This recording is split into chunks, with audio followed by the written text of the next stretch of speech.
Hello friends and family எல்லோரும் எப்படி இருக்கீங்க? நிச்சயம் எல்லோரும் நலமாக இருப்பீங்க நம்புகிறோம்.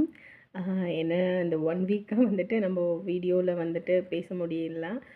நிறைய விஷயங்கள் உங்ககிட்ட ஷேர் பண்ணிக்கலாம்னு நினச்சேன். பட்டு வீட்டில் என்னோடய அக்கா வந்து 3 வருஷம் கழித்து வந்திருந்தா. ஸோ அவள் கூட கொஞ்சம் டைம் ஸ்பெண்ட் பண்ணணுன்ற காரணத்துக்காக தான் என்னால் வந்துட்டு வீடியோ மேக் பண்ண முடியல. அதனால் ஐ எம் ரியலி சாரி. இன்றைக்கி வந்து படித்தது பிடித்தது செக்ஷனில் உங்ககிட்ட நான் என்ன ஷேர் பண்ணணும்னு நினச்சேன்னா, மாற்றம் அதை பற்றினது தான். மாற்றம் வேண்டுமெனில் முயற்சியை கூட்டு, இல்லை முயற்சியை மாற்று, முடிவு தானாகவே வரும் அப்படின்னு சொல்லியிருக்காங்க. நிறைய பேர் என்ன பண்ணுறாங்க அப்படின்னா, ஒரே விஷயத்தை திருப்பி திருப்பி பண்ணுறாங்க. என்னடா என் வாழ்க்கையில் நானும் ஹார்ட் ஒர்க் பண்ணிகிட்டே இருக்கேன், ஆனால் ஒரு நல்லதுமே நடக்கலை அப்படின்னு நினைக்கிறீங்க. ஸோ அந்த மாதிரி நம்ம ஒரே விஷயத்தையே திருப்பி திருப்பி பண்ணாமல், ஒரு தடவை நம்ம எங்கே மிஸ்டேக் பண்ணுறதை யோசித்து அதை மாற்றி யோசிங்க. அப்படின்னும் போது முடிவு தன்னை பல சிறப்பாக அமையும் அப்படின்றத உங்ககிட்ட ஷேர் பண்ணிக்கணும்னு நினச்சேன். இப்போ வாங்க வீடியோக்குள்ளே போகலாம்.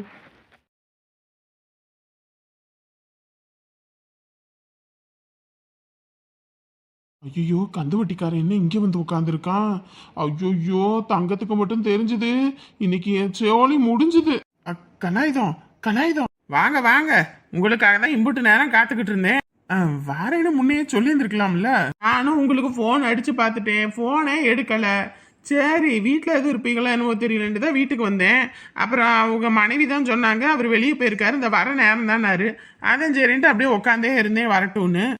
நான் வர லேட்டாகனு தெரிஞ்சா நீங்க வீட்டுக்கு போயிருக்கலாம்ல, நான் அங்க வீட்டுக்கு வந்திருப்பேன்ல. என்ன பேசிட்டு இருக்கீங்க?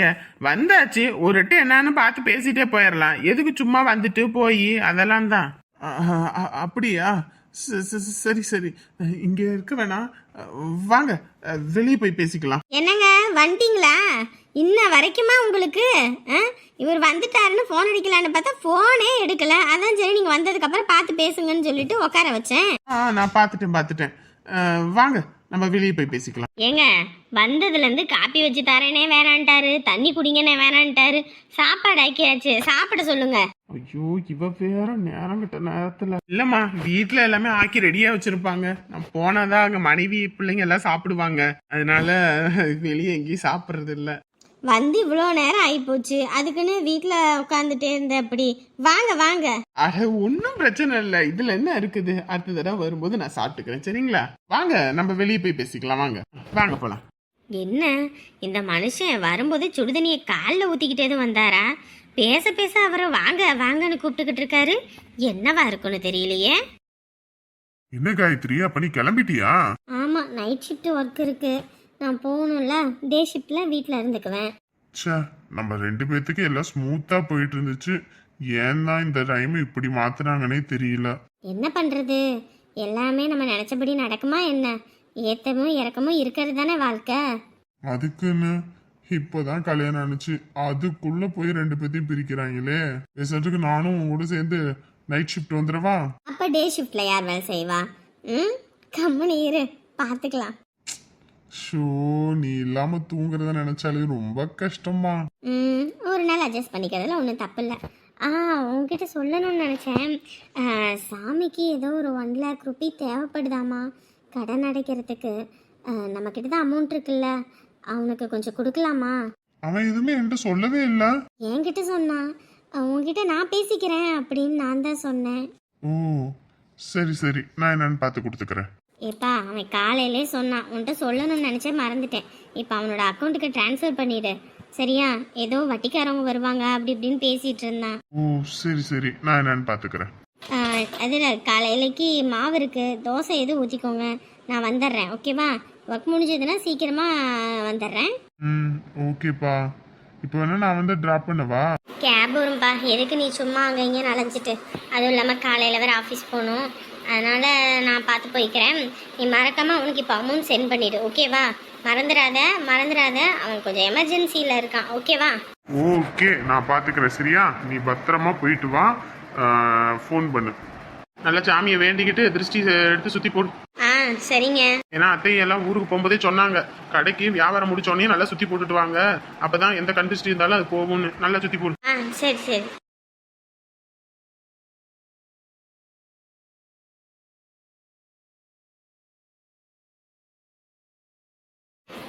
எப்பா வெற்றிகரமாக 2 நாளை முடிச்சாச்சுங்க. இன்னைக்கு எந்த லாபமும் இல்லை.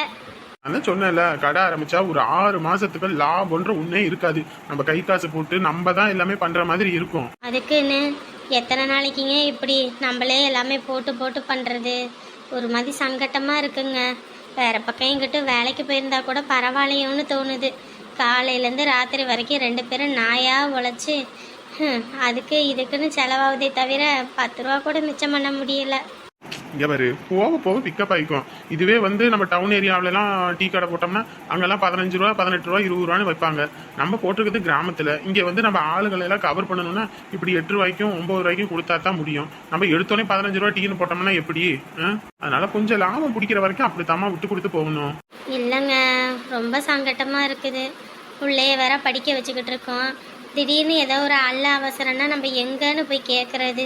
லாபமே இல்லாமல் பேசாட்டுக்கு நான் எதுவும் வேற பக்கம் வேலைக்கு எதுவும் போகலாட்டாம். எடுத்த உடனேயுமே உச்சாணி கொம்புக்கு போகணும்னா எப்படி முடியும்? கொஞ்சம் கொஞ்சமா தான் போக முடியும். பொறுமையா இரு, சரியா? இப்பதானே ஆள் வர ஆரம்பிச்சிருக்காங்க. நம்ம கடை இருக்குன்னு இப்பதான் ஒவ்வொருத்தருக்கு தெரியுது. 2 நாள் தானே ஆகுது, பாத்துக்கலாம். சரிங்க. இதுல ஒரு 10 ரூபா இருக்கு, இந்த கோவில் உண்டியல்ல போட்டு வா. என்னங்க, லாபமே ஒன்றும் இல்லை, அப்படி இருந்து எதுக்கு கோவில்ல?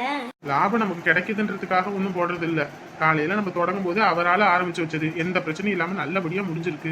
மறுபடியும் எந்த பிரச்சனையும் வரக்கூடாது, அதுக்காக தான் சொல்றேன். குடி. சரிங்க. இன்னைக்கு இல்லைனாலும் என்னைக்காவது ஒரு நாள் நமக்கும் லாபம்ன்றது வரும், சரியா? சரிங்க. இப்ப கவலைப்படாதம்மா. ஏன்னா வர்றதெல்லாம் பால் காசுக்கும் இந்த அதுக்கு இதுக்குமே போகுதுன்னு நினைக்காத, பாத்துக்கலாம். இதுக்கே நீ இப்படி சொல்ற? நம்ம ஓனர்லாம் முதல்ல கடை ஆரம்பிக்கும் போது லாபம்ன்றதே இருக்காது தெரியுமா? நம்ம கிட்டயாவது நம்ம கை காசு போடல, ஆனா அவர் எல்லாமே கை காசு போட்டு எல்லாமே பண்ணாரு. 6 மாசம் சும்மா வளைச்சு ஒரே கஷ்டம்தான். அதுவும் இல்லாம இந்த கொரோனாலாம் வேற வந்துருச்சா, வேலையும் இல்லை ஒன்றும் இல்லை. அவரெல்லாம் எப்படி கஷ்டப்பட்டாரு தெரியுமா? அவரெல்லாம் வந்துட்டு மறுபடியும் அந்த தொழில் பண்ணுவாரா, அவ்வளவுதான் முடிஞ்சு போச்சுட்டு இருந்தோம். அந்த ஓலை குடிசையிலேயே அத்தனை வியாபாரம் பார்த்த மனுஷன். அதுக்கப்புறம் நம்ம இப்படி மனசு தளரக்கூடாது. என்னைக்கும் நமக்கு மேல உள்ளவங்களை பார்க்கக்கூடாது, நம்ம கீழே உள்ளவங்களை மட்டும்தான் பார்க்கணும். இந்த கடை கூட வைக்க முடியாம எத்தனையோ நாள் தொழிலுக்காக அங்க இங்கன்னு அலைஞ்சிருக்கோம். என்னைக்கும் அதெல்லாம் மறந்துடக்கூடாது. சரிங்க. அப்பனே ஆண்டவா, உன்னை நம்பிதான் இந்த தொழிலை ஆரம்பிச்சு எல்லாமே பண்றோம். ஆனா இப்போ வரைக்கும் கையில 10 ரூபா கூட இல்லை, லாபன்றதே இல்லை. நினைச்சாலே மனசுக்கு ரொம்ப கஷ்டமா இருக்கு. வீட்டில் நாங்கள் வியாபாரம் பண்ணி லாபம் கொண்டு வருவோன்னு எங்களை நம்பி 2 ஜீவன் இருக்கு. ஒரு அல்ல அவசரம்னா கூட யாருக்கிட்டன்னு போய் கேட்கறது வைக்கிறதுன்னு தெரியல. ரொம்ப கஷ்டமாக இருக்குது. வெளியில் போய் வேலை செஞ்சுருந்தா கூட ஏதோ 10 கிடைக்கும், அதை வச்சு ஏதாவது ஓட்டிடலாம். சொந்த தொழிலில் இவ்வளோ பிரச்சனை இருக்குன்னு தெரியாமல் போச்சு. இதுலேயும் வேற ஒருத்தர் வேறு பக்கம் வேலைக்கு போய் ஒருத்தர் கடையை பார்த்துக்கிட்டா கூட பரவாயில்ல, ஒரு பக்கம் இல்லைனாலும் ஒரு பக்கம் வருமானம் வருதுனாவது இருக்கும். இப்படி அதுவும் இல்லாமல் இதுவும் இல்லாமல் ஆற்றுல ஒரு கால் சேத்துல ஒரு கால்னு ஒரு பக்கம் கவலையாக இருக்குது. உன்னை தான்பா நம்பி இருக்கேன், நீ தான் லாபம் கொடுக்க வைக்கணும். இன்னைக்குன்னு பெருசாக எந்த லாபமும் இல்லை, ஆனால் உனக்கு 10 ரூபா கொடுக்கணும்னு என் புருஷன் சொல்கிறாரு. அதுக்காக தான் இதை எடுத்துகிட்டு வந்திருக்கேன். மனதார நீங்கள் ஏற்றுக்கணும் சாமி. 2 பேரும் ராத்திரி பகலாக கஷ்டப்படுறதுக்கான பலன் கிடைக்கணும். நீ நம்ப அருள் புரியணும். உன்னையே நம்பி இருக்க அந்த பிள்ளைங்களுக்கு இன்னைக்கு வேணா நான் 10 ரூபா வைக்கலாம். எனக்கு கை நிறைய கொடு, நான் உனக்கு கண்டிப்பாக கொடுக்குறேன். என்னங்க, போமா? சரி வா போவோம். எப்பா ராத்திரி சாப்பிட்டா மட்டும் சீக்கிரமே ஜீரணம் ஆக மாட்டேங்குதுடா சாமி. அதுக்கு அதிகமாக கூட சாப்பிட்றது இல்லை, கம்மியாக தான் சாப்பிட்றேன். அப்படி இருந்து ஏன்னா அப்படி குப்புன்னு இருக்குன்னே தெரில. எங்க கிளம்பியாச்சு? நான் எங்கே கிளம்புறேன், சாப்பிட்டது ஒன்றும் சேரலாமா, அதான் சரி அப்படியே உப்புசமாக இருக்குது, அப்படியே நடப்போமே நடந்துக்கிட்டு இருக்கேன். என்ன வீட்டில் எல்லாரும் படுத்தாச்சா? எங்கே படுக்குதுங்க, டிவியை போட்டுக்கிட்டு 2 ராவடித்தான் அதுங்க பார்த்துக்கிட்டு இருந்துச்சுங்க. அப்புறம் அவரும் தான் உக்காந்துக்கிட்டு இருந்தாரு. சரி அதுங்க உக்காந்துக்கிட்டு இருக்குன்ட்டு தான் நான் எந்திரிச்சு வந்தேன். சரி சரி சரி. என்ன எல்லாம் வேலை முடிச்சுட்டு வந்துட்டாங்களா அவங்க? இல்லம்மா, இன்னும் ஆளக்கானமா வந்துகிட்டு இருக்காங்களா இல்ல கடையை நம்ம பாத்துக்கிட்டு இருக்காங்களா என்னன்னு தெரியல. மணிதான் 9 இருக்கும், இன்ன வரைக்கும் என்ன கடையை பார்த்துக்கிட்டு இருக்காங்க? 9 மணிக்குமா என்ன டீ குடிக்கிறதுக்கு ஆள் வராங்க? மூடி விட்டு வர வேண்டித்தானே.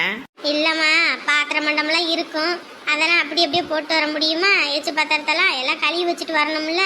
அப்பதான் காலையில போனோன்னே கடையை திறந்தோமா வேலையை பார்த்தோமான்னு இருக்கும். இல்லைன்னா எல்லாத்தையும் காலையில அள்ளி போட்டுக்கிட்டு வாங்குன்னு இதை பார்த்துக்கிட்டு இருந்தோம்னா டென்ஷனாக இருக்கும்ல. அதனாலதான் அவங்க இப்பயே எல்லா வேலையும் முடிச்சு விட்டு வருவாங்க. ஆத்தாடி ஆத்தா, சொந்த தொழிலில் இவ்வளோ விஷயம் இருக்குது. நமக்கெல்லாம் அதெல்லாம் முடியாதப்பா. நம்மளாம் வேலைக்கு போனோமா காலையில் 8 மணி 10 மணிக்கு போவோம், வேலையை முடிச்சுவிட்டு 5 மணிக்கு வருவோம். கூலிக்கு கூலியாச்சு, வேலை செஞ்ச மாதிரி ஆச்சு, வீட்டில் வந்து இருந்த மாதிரி ஆச்சு. இப்படி சொந்த தொழில் பண்ணிட்டு முழு நேரமும் கடையிலே இருந்துக்கிட்டு என்னம்மா பண்ணுறது? அப்புறம் தொழில்னா சாதாரண விஷயமா? எல்லாம் அப்படி இப்படி பண்ணி தான் ஆகணும். ஆமாம், அதுவும் சரிதான். நமக்கெல்லாம் அதெல்லாம் செட் ஆகாது. நமக்கு போனோமா வந்தோமா அதோடு இருந்துக்கணும். அவங்கெல்லாம் ஊருக்கு போயிட்டாங்களா? கிளம்புறதுக்கே மனசு இல்லைம்மா அவங்களுக்கு. எல்லாம் இருந்து போகணுன்னு தான் ஆசை. அப்புறம் என்ன பண்ணுறது, அவங்களுக்கு போய் பொழப்பு கிடக்குல்ல. இங்கே இருந்து இதை பார்த்துக்கிட்டு இருந்தா வேலையாகுமா? அடுத்து இந்த தீபாவளி பொங்கல் தானே வரும், அப்போத்தான் வருவாங்க. இனி எங்கே அடுத்தடுத்து வர்றதுக்கு நேரம் இருக்குது? என்ன முதல்ல நீங்கள் ஒத்தாளாக கடந்துக்கிட்டு இருந்தீங்க, இப்போ குடும்பமாக எல்லோரும் வரவும் போகும், உங்களுக்கு கொஞ்சம் துணைக்கு ஆகிப்போச்சு. ஆமாம்மா, இவங்கெல்லாம் இருக்கவும் நமக்கு நேரம் போகுது. இல்லைன்னா எனக்கு தான் நேரமே போகாது. அதுவும் இல்லாமல் டிவியும் இல்லை, ஒன்றும் இல்லை. கொட்டை ராத்திரியெல்லாம் முடிச்சுக்கிட்டே இருப்பேன். இப்படியே பொழப்பு ஓடும். இப்போ இதில் இருக்கவும் எனக்கு கொஞ்சம் நேரம் நல்லா போகுது. என்னங்க காசு ஏற்பாடாயிருச்சுங்களா இல்லையா? அதெல்லாம் ஏற்பாடாயிருங்க. பையன் வேலைக்கு போயிருக்கான் சொன்னாங்க. ஏதோ வேலைக்கு போயிருக்காராம்ல. ஏன் இங்கதான் தொழில் இருக்கு, அதெல்லாம் பார்க்க வேண்டியதானே? இல்லைங்க, இங்க இருந்து என்னத்தை பண்றது, அங்கிட்டு போனா வந்து கொஞ்சம் வருமானம் கிடைக்கும். அதான். சரி. அப்புறம் அதான் நீங்கள் தான் எலெக்ஷனில் தோற்று போயிட்டீங்கன்னு சொல்லி கேள்விப்பட்டேன். ரொம்ப சங்கட்டமாக போச்சு. அப்பயே வந்து என்ன ஏதுன்னு கேட்போன்னு தான் பார்த்தேன். அதுக்கப்புறம் கொஞ்சம் நானும் வேலையாகி போயிட்டேன்னா அதனால தான் என்னால் வர முடியல. எதுவும் தப்பாக எடுத்துக்காதீங்க. நம்ம ஒன்று நினச்சா தெய்வம் ஒன்று நினைக்கும்னு சும்மாவா சொன்னாங்க. நாங்கள் ஒன்று நினச்சோம், கடைசியில் அது இப்படி ஆகி போகும்னு நினச்சி பார்க்கல. எல்லாரும் நம்மளை வாங்கிக்கிட்டு நம்மளே ஏமாத்துவாங்கன்னு நினைக்கலங்க. அதாங்க தப்பாகி போச்சு. இல்லைன்னா எனக்கு கடன் ஆகிறதுக்கு வாய்ப்பே இல்லை. நான் 10 ரூபா கூட எங்கிட்டும் கடன் வாங்க மாட்டேன். நம்ம கையிலேருந்து 10 ரூபா மற்றவங்களுக்கு கடன் கொடுப்பேனே தவிர இப்படி வந்து நிற்பேன்னு நினச்சி பார்க்கல. நேரங்காலம் அப்படி இருக்குங்க. குடிசையில் இருக்கவனை கோபுரத்துலையும் உட்கார வைக்கும், கோபுரத்தில் உள்ளவனை குடிசையிலையும் உட்கார வைக்கும். அப்படிதாங்க ஆகிப்போச்சு. என்ன பண்ணி தொலைகிறது? வீட்டில் என் பொண்டாட்டிகிட்ட எதுவும் நீங்கள் சொல்லலைல்ல? இல்லை அதெல்லாம் எதுவும் சொல்லலைங்க. ஏன்னா என் பொண்டாட்டிக்கு இந்த விஷயம் எதுவும் தெரியாது. நான் அப்படி கடன் வாங்கி இவ்வளோ தூரம் பண்ணேன்னு தெரிஞ்சதுன்னா வீடே 2 ஆகிடும். ஏன்னா அவளுக்கு இதெல்லாம் சுத்தமாக பிடிக்காது. அதனால தான் எனக்கு பயமாகி போச்சு. இல்லைங்க, நான் அதெல்லாம் தெளிவாக இருப்பேன். உங்களுக்கும் எனக்கு தான் வரவு செலவு. உங்ககிட்ட பேசலாம் வைக்கலாம்.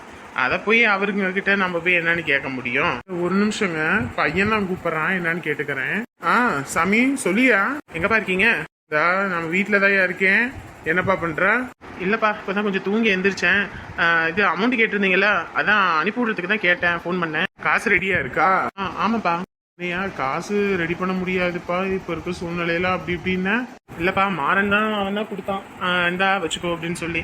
அதான் சரி உங்களுக்கு போட்டு விட்டுருவோமே, நாளைக்கு தான் அவர் வந்தா என்ன பண்றதுன்னு பார்த்து தான் கூப்பிட்டேன். இங்கேதான் இருக்காரு, நம்ம வீட்டுக்கு தான் வந்திருக்காரு. ஐயோ, அம்மாவுக்கு தெரிஞ்சதுன்னா அவ்வளோதான். இல்ல அதெல்லாம் சொல்லல. அவர் சொல்லியிருந்தா தான் இன்னைக்கு வீடே 2000 இருக்குமே. அதெல்லாம் அவர் சொல்லல. வெளியே தான் நின்று பேசிக்கிட்டு இருக்கோம். சரிப்பா, அப்போ உங்களுக்கு நான் 2 ரூபா அனுப்பியிருக்கேன்ப்பா. நீங்க அதை பார்த்து என்னன்னு போட்டுருங்க, சரிங்களா? சரியா, நான் என்னன்னு பாத்துக்கிறேன். அவர்கிட்ட சொல்லிருங்க, இனிமேல் வீட்டுக்குலாம் வராதிங்க, அதெல்லாம் பிரச்சனையாயிடும். உங்களுக்கு கரெக்டா மாசம் வந்துடும் அக்கௌண்ட்டுக்கு அப்படின்னு சொல்லிருங்க. அதெல்லாம் நான் பாத்துக்கிறேன்ப்பா, நீ அதெல்லாம் கவலைப்படாத. சரி, அவருக்கு நீங்க அமௌண்ட் போட்டு விட்டு அனுப்பி வச்சுட்டு அதுக்கப்புறமேட்டு கூப்பிடுங்க, சரிங்களா? சரியா. என்ன சொன்னா? அப்படி 2 லட்சம் போட்டு விட்டுருக்கானா? அதான் சரி உங்களுக்கு அனுப்ப சொல்லி சொன்னா. அதாங்க. பரவாயில்லைங்க, இப்படிதான் இருக்கணும். நம்ம வீட்லயும் தான் இருக்குதுங்க பாருங்க. நம்ம கையவே எதிர்பார்த்துக்கிட்டு இருக்குங்க. அதுவும் நம்ம வாங்கின கடனை நீயே அட, நாங்க இதுக்கு அடைக்கணும், எங்களுக்கு என்ன தலையில்தான்னு கேட்குற இடத்துல பரவாயில்லைங்க. உங்க பையன் உங்களோட கஷ்டத்தை புரிஞ்சுக்கிட்டு எல்லாம் பண்றாரு, வைக்கிற. இப்படிதான் இருக்கணும். என்ன இது, நானும் பார்த்துக்கிட்டு இருக்கேன். ரொம்ப நேரமா பேசிக்கிட்டு இருக்காங்க. என்னத்தை தான் பேசுறாங்கன்னு ஒன்றும் தெரிய மாட்டேங்குதே. என்னைக்கு யார் வந்தாலும் வீட்டில் வந்து உட்கார வச்சு பேசுவார். இன்னைக்கு இவரை மட்டும் ஏன் ஒதுங்கி போய் வெளியே நின்று பேசுகிறாரு? ஏதோ ஒன்றும் சரியில்லையே, ரொம்ப தப்பாக இருக்கு. சரி பேசி முடிச்சுட்டு வரட்டும், என்ன ஏதுன்னு நான் பார்த்துக்கிறேன். ஆனால் போகிற போக்கு ஒன்றும் சரியில்லை. சாமி இவரு ஏதோ என்கிட்ட மறைக்கிறாங்க, என்னன்னு கண்டுபிடிக்கிறேன். சரிங்க, இப்போ அமௌண்ட் எதுக்குங்க எந்த அக்கௌண்ட்டுக்கு அனுப்புறது? ஏன் நான் என்னோட அக்கௌண்ட் நம்பர் உங்களுக்கு அனுப்புகிறேன், அதுக்கே அனுப்பிடுங்க. அப்புறம் மாதம் மாதம் வீட்டுக்கு வராதீங்க. ஏன்னா வீட்டில் மனைவிக்கு தெரிஞ்சதுன்னா சண்டை போட்டுருவாங்க, அவங்களுக்கு தெரியாது. நீங்கள் எதுவாக இருந்தாலும் ஃபோன் பண்ணுங்க, சரிங்களா? ஐயோ, நான் தான் உங்களுக்கு ஃபோன் பண்ணேனே, ஃபோன் பண்ணி நீங்கள் போடுறேன்னு சொல்லியிருந்தா நான் இதுக்கு வீட்டுக்கு வர போகிறேன். நீங்கள் எடுக்காதனால தான் நான் வீட்டுக்கு வர வேண்டியதாக போயிடுச்சு. இல்லை இனிமேல் நான் எடுக்கிறேன், வேலை விஷயமா போயிட்டேன், அதனால தான். சரி ஒன்றும் பிரச்சனை இல்லை. அப்போ உங்கள் நம்பருக்கு அனுப்பி விட்டுட்டு நான் உங்களுக்கு ஃபோன் பண்ணிட்டுங்களா? சரி அனுப்பிவிடுங்க. சரி, அப்போ நான் வரேங்க. ஐயோ, தங்கம் என்ன இங்கே நின்றுட்டு இருக்கா? ஐயோ, எல்லாத்தையும் கேட்டுட்டாளா?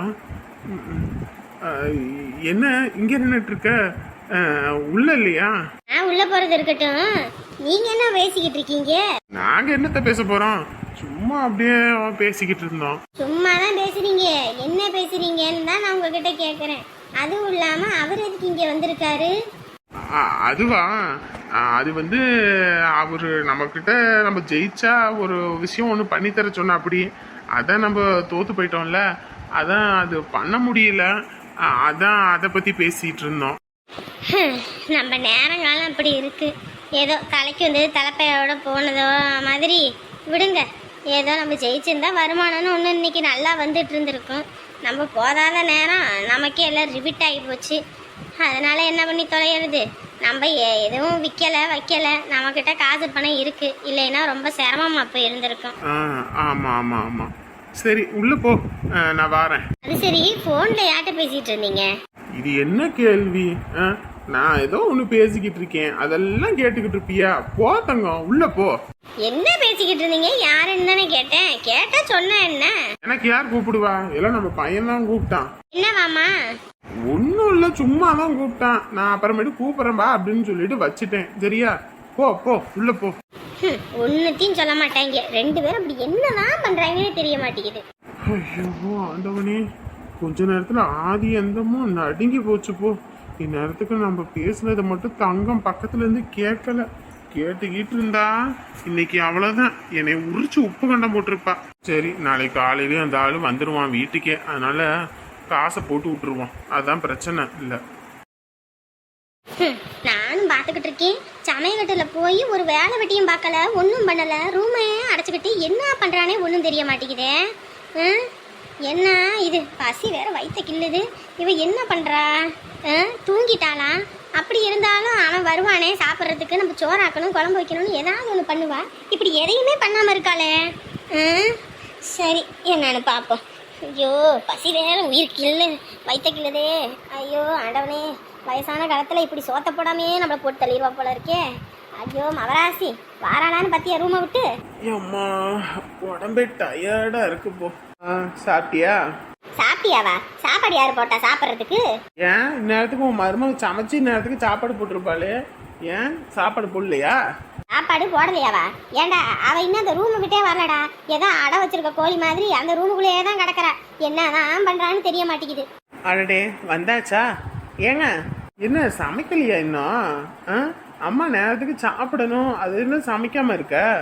இங்கே பாருங்க, எனக்கு சமைக்கிறதுக்கெல்லாம் நேரம் இல்லை. இப்போ தான் என்னோடய சர்டிஃபிகேட்லாம் தேடி கண்டுபிடிச்சி ஒவ்வொன்றும் ஒவ்வொரு மூலையில் கடந்து ஒவ்வொரு இதில் கடந்து எல்லாத்தையும் எடுத்து பொறுக்கி வச்சுருக்கேன். எடுக்கிறதுக்குள்ளே போதும் ஆயிடுச்சு. இதில் வேற ரெஸ்யூம் வேற ரெடி பண்ணணும். இதெல்லாம் அப்போ ரெடி பண்ணது எல்லாம் மறந்து போச்சு. ஒரு ஃபார்மெட் இருந்தால் கொடுங்க, அதை அப்படியே நான் டைப் பண்ணிடுறேன், அதை உங்ககிட்ட கொடுக்குறேன். போயிட்டு மொத்தத்தையும் ஜெராக்ஸ் எடுத்துகிட்டு வந்துடுறீங்களா? என்னத்துக்கு? சவால் விட்டுருக்கேன்ல வேலைக்கு போகிறேன்னு, அதுக்குத்தான். நாளைக்கு ஆஃபீஸுக்கு போகும்போது ஜெராக்ஸ் கேட்பாங்க, அந்த நேரத்தில் நான் எங்கே போய் ஓடிக்கிட்டு இருக்க முடியும்? அதுவும் நம்ம ரெஸ்யூம் ரொம்ப முக்கியம், அதுக்காக தான். ஆட்டக்காரி என்ன வேலை பார்த்துக்கிட்டு இருக்கா பாத்தியா? நம்ம ஒன்று சொன்னா போதும் அதையே பிடிச்சிக்கிட்டு புளியங்கம்பா தொங்குறாளே. என்ன பேசிட்டு இருக்க நீ? அப்புறம் நீ போயிட்டீன்னா அப்புறம் கோகுலை யார் பார்த்துப்பா? பாருங்க, எனக்கு அப்போ ஒரு பேச்சு, இப்போ ஒரு பேச்சு, நாளைக்கு ஒரு பேச்சுலாம் இல்லை. நான் ஒரு முடிவு எடுத்தேன்னா அது முடிவு எடுத்தது தான். நான் வேலைக்கு போகிறேன்னு முடிவு எடுத்துட்டேன். அதான் வீட்டில் இருக்காங்கல்ல, அவங்க இனிமேல் செய்வாங்க. ஏண்டா ஒன்று சொல்லிடக்கூடாதுடா, ஒன்னையே பிடிச்சிக்கிட்டு தான் உன் பொண்டாட்டி தொங்குவாளா? வேலை இங்கே வீட்டில் 1008 கிடக்குது, அதை விட்டுவிட்டு போகலாமா இங்கே இருந்து? கூரை ஏறி கோழி பிடிக்க தெரியாதவ ஏரோப்ளேன் ஏறி எருவ மாடு மேய்க்க போனாலாம். அந்த கதையாத்தான் இருக்குது உன் பொண்டாட்டி கதை. வீட்டிலேயே ஒரு வேலை செஞ்சா இங்கே நோவுது அங்கே நோவுதுன்னு போய் படுத்துருவா. இதில் ஆஃபீஸில் முழு நேரமும் வேலை பார்க்கணுமே, அங்கே வேலை செஞ்சுட்டு வந்து இங்கே படுக்கிறதுக்கா? அப்புறம் ஏன்னா இந்த வீட்டு வேலையெல்லாம் பார்க்கறது? ஒரு வேலைக்கும் போவேனா, ஒரு வெங்காயத்துக்கும் போவேனா, வீட்டில் கம்மன் இருந்து சோத்த பொங்க சொல்லு. சும்மா அங்கே போகிறேன் இங்கே போகிறேன்னு ஆட்டம் கட்டிக்கிட்டு இருக்காம. ஆஹா, இங்கே பாருங்க, நான் வீட்டில் சும்மா தானே இருக்கேன். நான் தான் ஒரு வேலையும் செய்யறது இல்லாச்சு. இதுலேயும் வேற மற்றவங்களோட எல்லாம் கம்பேர் பண்ணி என்னை பேசுறீங்கல்ல, அதே மாதிரி அவங்கக்கிட்ட போய் நீங்களும் சொல்லுங்க, என் மருமவனும் இப்போ வேலைக்கு போகிறான்னு. உங்களுக்கு தான் பீத்து கழிச்ச மாதிரி பீத்திக்கிறது ரொம்ப பிடிக்கும்ல. அடியே மாமியான்னு கொஞ்சமாவது மரியாதையா பேசுடி.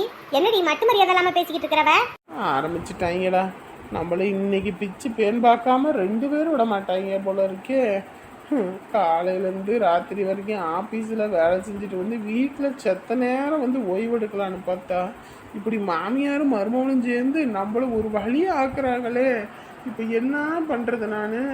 இங்கே பாருடா, உன் பொண்டாட்டிக்கு அம்பிட்டு தான் மரியாதை. ஒழுங்கா வீட்டோட இருக்க சொல்லு. சும்மா அங்கே போகிறேன் இங்கே போகிறேன்னு ஆடிக்கிட்டு இருக்காம வீட்டு வேலையும் இங்கே தலைக்கு மேலே கிடக்குது. இதெல்லாம் எவன் பார்ப்பான்? இங்கே பாருங்க, உங்கள் அம்மா சொல்கிறாங்களே நான் தின்னுபிட்டு சும்மா தான் வீட்டில் இருக்கேன்னு. இனிமே உங்கள் அம்மாவை தின்னுபிட்டு சும்மா வீட்டில் இருக்க சொல்லுங்க, சரியா? என்னடா அவளை பேச விட்டுக்கிட்டு வேடிக்கை பார்த்துக்கிட்டு இருக்கவன் அடிச்சு கண்ண வேணாம 4 அப்பு விட்டினா அவன் இன்னும் இப்படி பேசுவாளா? புருஷன்னு ஒரு பையன் இருக்கும். நீ என்னடா செஞ்சு வச்ச செல கணக்கா நின்றுக்கிட்டு இருக்க? அடிப்பீங்களா? எங்க அடிங்க பார்ப்போம். இங்கே பாருங்க, நாங்கள் சாதா பெண் இல்லை, சிங்க பெண்ணு. அடித்தா அடி, மிதித்தால் மிதி, உதைத்தால் உதை. எங்களை சீண்டி பார்க்கணும்னு நினைக்காதீங்க, அப்புறம் சீனாயிடுவீங்க. எப்படி சீனாயிடுவீங்க? வேலைக்கு போறேன்னு பேச்சு எடுத்ததுக்கே வீட்டில் அடமலை வெடித்து வாங்குது. இனி இவ தினந்தோறும் வேலைக்கு போயிட்டு வந்தானா வீட்டில் எரிமலையே வெடிக்கும் போல இருக்கே.